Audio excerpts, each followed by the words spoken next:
Missouri transfer portal news abounds with men's basketball, women's basketball, and football. Also, Dennis Gates' salary may have leaked out a little bit early, and also more observations from the black and gold football game coming up right now on Locked On Mizzou.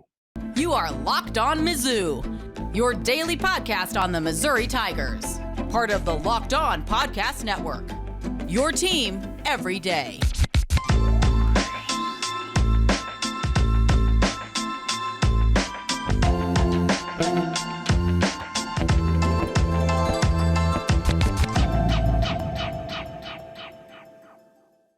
Hey, all you true sons and daughters, I'm John Miller, your Mizzou mafioso and the central scrutinizer of Missouri Tigers football and basketball. Thanks for making Locked On Mizzou your first listen every day. We are free and available wherever you get finer podcasts, including over on YouTube. Thanks for telling a friend, as always. And boy, the transfer portal takes a little bit of getting used to. Of course, people have been transferring for decades, right? But not at this clip, and certainly without seemingly any consequence. But as a content creator, especially, I got to do 5 a week often, right?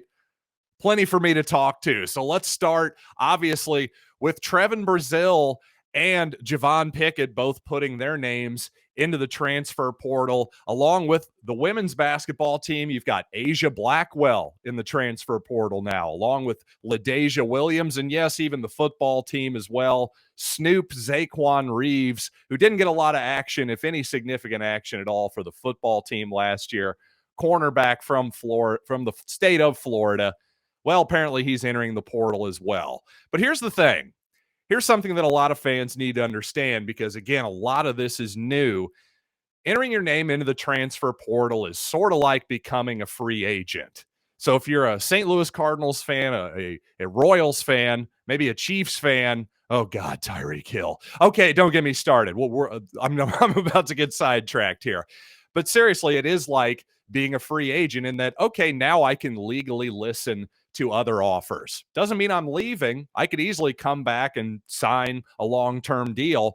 But like in pro sports, you can't talk to other teams, at least legally, without being at risk of being caught for tampering, right?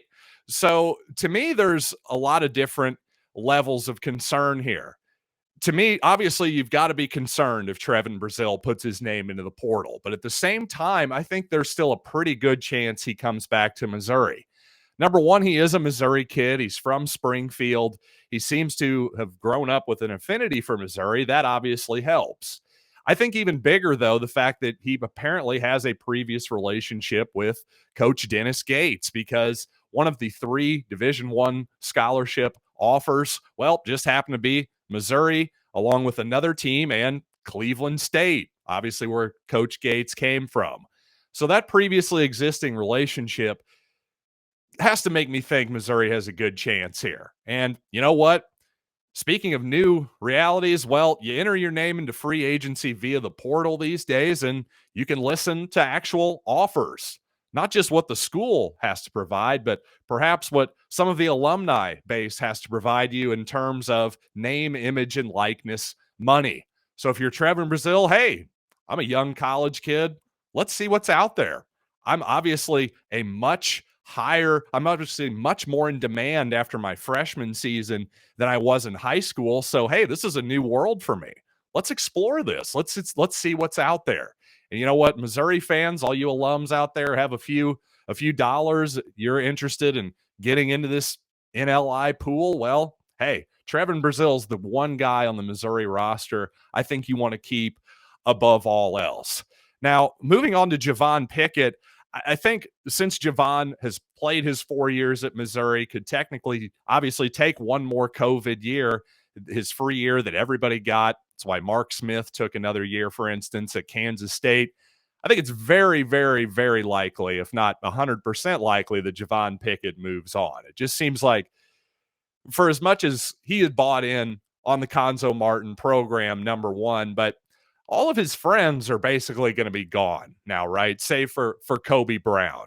For the guys that he had played with for all these years, Jeremiah Tillman, whether it's Xavier Pinson, Mitchell Smith, all these guys have moved on now. So perhaps I could easily see Javon wanting to try to get back in the NCAA tournament for another year, maybe even if it's an off the bench piece on a really good team, because I think if he's that, he could really be a helpful player for about anybody in the country. So he should have some options for sure.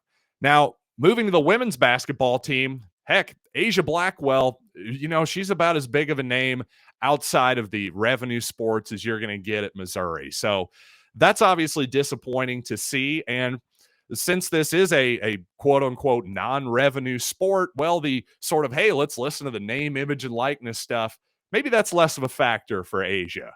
I just have to think that maybe she's had it with Missouri at this point. Now, this is based on no inside information whatsoever. This is just my own intuition here based on all the knowledge I've gathered about her, the women's team, everything I've watched the last few months, and just knowing sports in general. It just seems like the Blackwell and Missouri thing started to run its course at the end of the season. Not only have a lot of fans been saying ever since Missouri beat South Carolina, upset the number one team in the country at Mizzou Arena without Blackwell, there's been whispers that, well, what if they're better? What if they're better without Blackwell? And whether you believe that or not, and I frankly don't believe that at all, I think that's a little bit absurd. I don't see a ton of evidence for that other than one basically fluke game where Missouri happened to beat South Carolina. How can you say that? That just doesn't make any sense. And number two, most importantly, Blackwell hears all of this.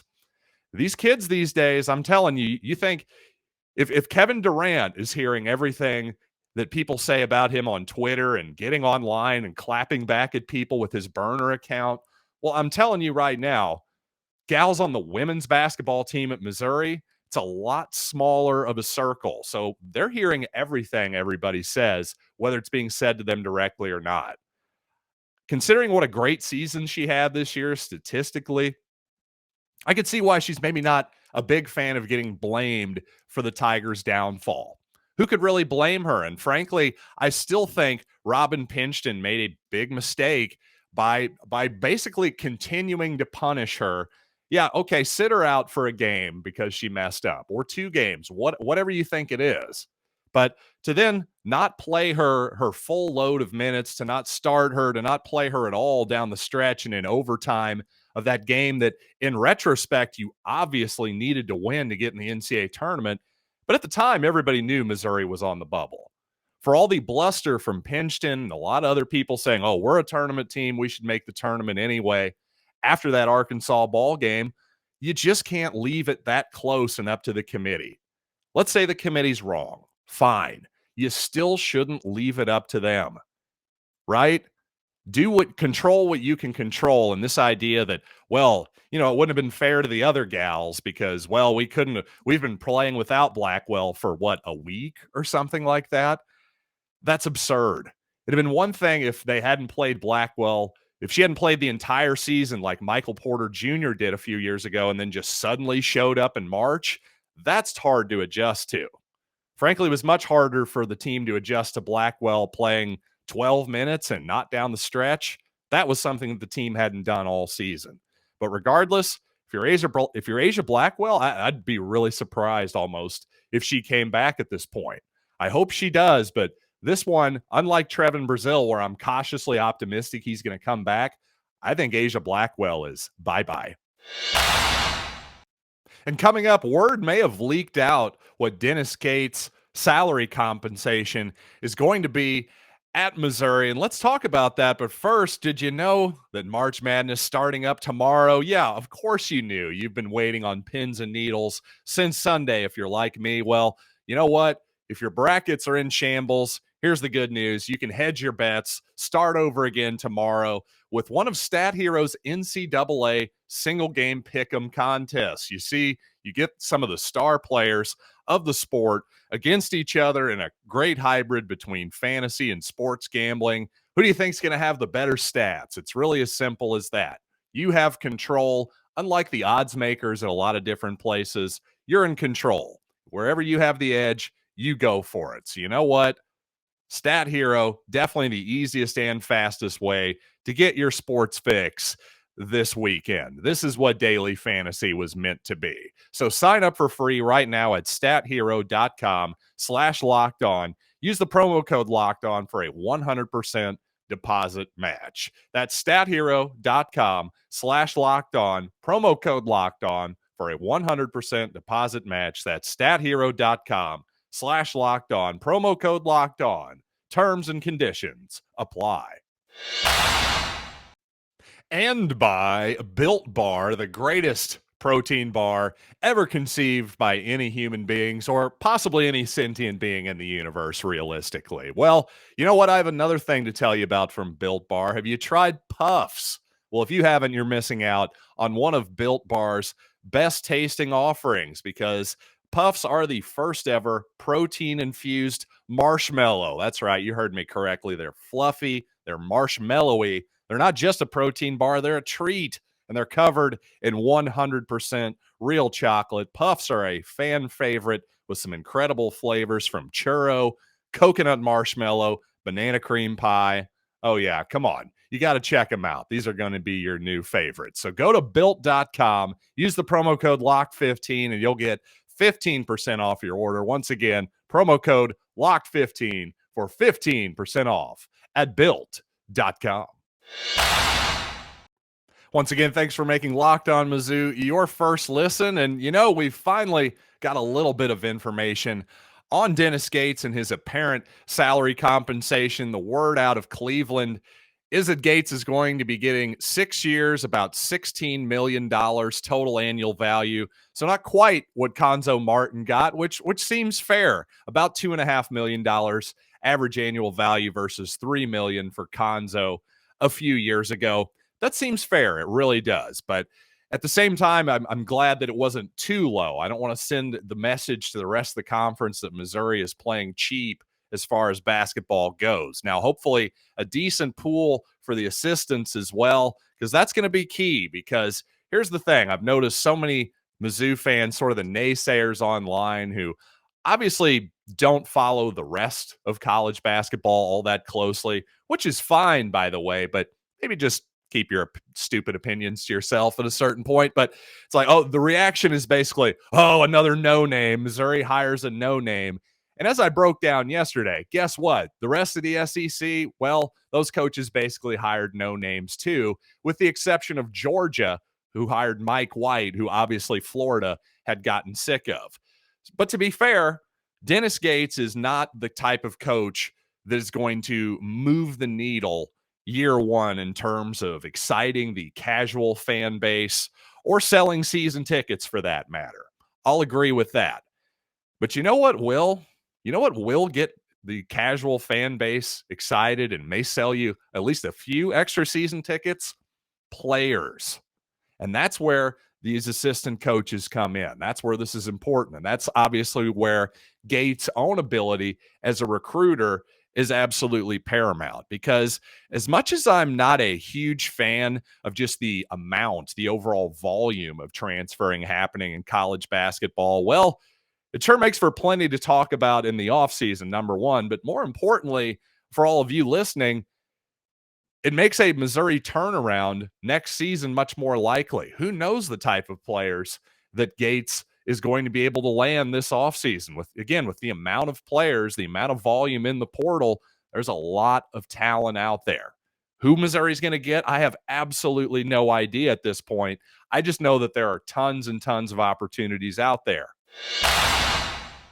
And really, when it comes to big name coaches, realistically, the only guy out there was Sean Miller. That I definitely said early in the process that I thought Missouri should at least consider Sean Miller, kick the tires on him. And really, if a little bit of chicanery is the main reason that Missouri's going to stay away, well, I sort of encourage them to maybe live on the edge a little bit more. But interestingly, though, Sean Miller of ultimately going back to college basketball and going back to Xavier, where he coached several years ago. And, well, if you look at Xavier, kind of an interesting case the last 4 years. They've finished, if you look at the Ken Pomeroy rankings nationally, they finished between 44th and 60th each of the past 4 years, but no NCAA tournament appearances. And that includes the COVID year where they wouldn't have made the field. So, and also no winning conference records during that time either. So again, the Ken Pomeroy stuff can be a little bit misleading at times. You look at those Pomeroy rankings and you think, oh boy, they made a big mistake for moving on from Travis Steele. But then you say, oh wait, they didn't have a single winning record in conference during that time, especially by Xavier standards.